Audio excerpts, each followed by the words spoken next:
Hello. It is Monday, November 24th, 2025, and this is your Appalachia Daily Update. We are looking at a busy start to Thanksgiving week across the mountains. But before we get started, I wanted to thank a few local Murphy businesses that have been following and sharing this newscast. A big thank you to Wagner Works, City Lock Services, Journey 77 Boutique, Cowboy Construction, T-Sav Magical, Spud's Shack, Warehouse of Murphy, and Steve Vaklovic, Music and Stuff. If you have a small or even a big business in the area, give us a follow and we'll give you a shout out. Share the newscast with your customers and we'll give you some airtime too. Coming up, a proposed insurance hike has homeowners and rental hosts on edge. Lake Lure celebrates the end of one of the biggest Helene cleanup jobs in western North Carolina. And brand new grant money is flowing to help downtowns rebuild sidewalks and utilities that small businesses depend on. We will also check your fire danger for Cherokee County, share a pair of veteran stories from Madison and Haywood counties, and wrap up with Murphy Bulldogs playoff football and a rundown of holiday events you can enjoy close to home. We begin with that proposed insurance increase that has a lot of property owners talking. The North Carolina Rate Bureau is asking the state to approve an average increase of a little more than 68% on dwelling insurance policies over the next 2 years. These are the policies that cover standalone homes that may not be on a standard homeowners policy, including many short-term rental cabins and second homes. Mountain rental hosts tell reporters that they are already feeling squeezed by repairs after Helene and higher costs for everything from cleaning to utilities. If this increase went through as requested, they say they would either have to raise nightly rates, dip into savings, or in some cases consider selling. The state insurance commissioner will hold hearings and can approve, reduce, or completely reject the filing, and that process will likely play out well into next year. For Murphy area families who own a small cabin or rely on rental income to help pay the mortgage, this is one to watch and a good reminder to review your coverage, your deductibles, and your budget before renewal time. Before we go any further, here is your quick fire weather check for Cherokee County and the surrounding area. Forecasts for Monday call for a dry, mild day with highs in the upper 50s and low to mid 60s and only light winds ahead of a stronger system arriving Monday night into midweek.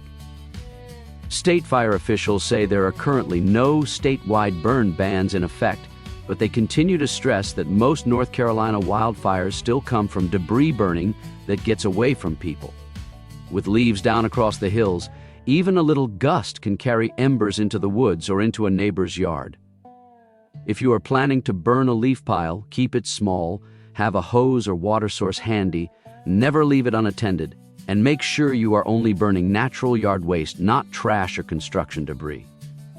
You can also pull up the North Carolina Daily Fire Danger Map from the State Climate Office to see how conditions are trending around Cherokee County. Staying with Helene recovery, there is some genuinely good news out of Lake Lure. After more than a year of work, the town and the U.S. Army Corps of Engineers say their Helene debris removal mission there is officially complete. Crews spent months removing downed trees, storm trash, and even debris that settled on the lake bottom after the flood passed through. Officials are calling it one of the largest and most complex debris missions anywhere in western North Carolina since Helene. A final walkthrough at Morse Park last week marked the close of core operations, and town leaders say the work is a huge step toward fully reopening lake-based recreation and tourism.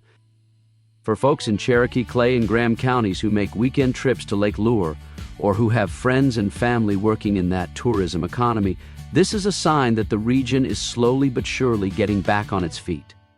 That story connects to a broader push to rebuild the business infrastructure that keeps our downtowns alive. The state's Small Business Infrastructure Grant Program and related Helene recovery funds have now directed more than $12 million into 19 projects across western North Carolina. That money pays for things like repairing sidewalks, replacing storm-damaged sewer and water lines, upgrading drainage, and making storefront districts more resilient the next time a big storm shows up. Local governments from Buncombe and Henderson out into the smaller mountain towns are still able to apply for certain Helene grants, including disaster relief and mitigation funding that has a deadline this month. For a town like Murphy, Andrews, or Robbinsville, these kinds of grants are often the only realistic way to fix big pieces of public infrastructure without raising local property taxes. Even if our own county is not on this latest list, the fact that these programs exist matters because they set a pattern and a precedent that future mountain-focused recovery programs can follow. We also have a powerful veteran story tied directly to Helene recovery. In Madison County, American Legion Post 317 is open again after being out of commission since the storm. The post has served veterans there since the 1950s, but Helene damaged the building badly enough that members were not sure if they would ever reopen. Over the past 14 months, volunteers from near and far, other Legion posts and donors stepped up with labor and funding to repair the structure and bring it back up to code. This weekend, the community gathered for a rededication ceremony, and the photos show a lot of smiles and more than a few tears. The building is more than bricks and mortar. It is a place where veterans share meals, find support, and host events for kids and families. For our many veterans listening across Cherokee County and the surrounding area, stories like this are a reminder that the mountain veteran community is strong and that neighbors will rally to rebuild when a gathering place is at risk. Another veteran story tonight comes just over the ridge in Waynesville. There, Marine veteran Tiffany Watts has found a new mission managing the Twigs and Leaves Gallery in the downtown district. After 9 years in the Marine Corps, she now spends her days working with local artists, curating exhibits, and welcoming visitors who come in off Main Street. She says the leadership and organizational skills she developed in the service translate directly into running a busy gallery and supporting the creative community. Coverage of her story also highlights nonprofit partners who are delivering meals to hundreds of veterans across Western North Carolina, tying together art, service, and community support. It is the kind of story that says a lot about who lives in these hills, people who serve their country, then come home and keep right on serving their neighbors in new ways. As we shift toward the holidays, hunger relief efforts are front and center too. At the Asheville Mall, the Ingalls giving tree returns for another season, working with Manna Food Bank. The lighting event is set for Monday evening, and shoppers are encouraged to bring non-perishable food donations when they come out to see the tree. Ingalls and Manna are also promoting a matching gift effort that can multiply the impact of each dollar donated, turning one contribution into several meals for families facing food insecurity across Western North Carolina. Many folks from Cherokee and Clay counties travel to Asheville to shop at least once during the holidays. So if you find yourself at the mall and you are able, this is an easy way to turn a shopping trip into something that helps a neighbor you may never meet. Downtown Asheville is already in full holiday mode after the return of the Asheville Holiday Parade this weekend.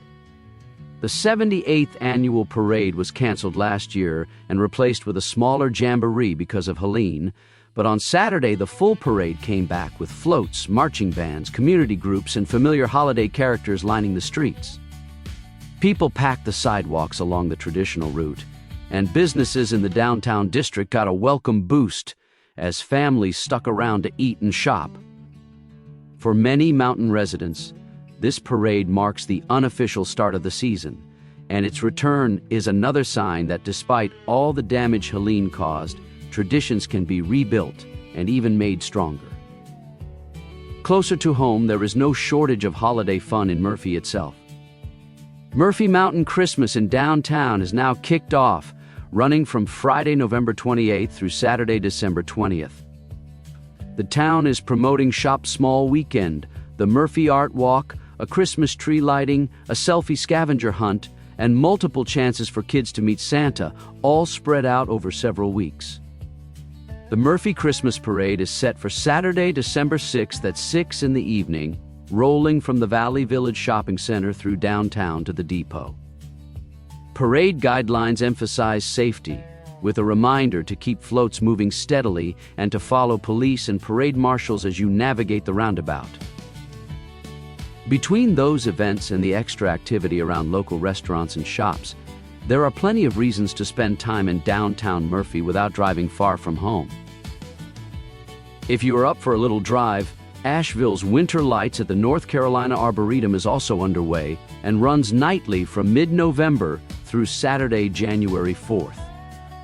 It is a walk-through light show featuring more than 1 million lights, a giant 50-foot tree, the quilt garden, and new displays this year scattered across the grounds. Tickets are timed, and the Arboretum encourages people to buy in advance and dress warmly.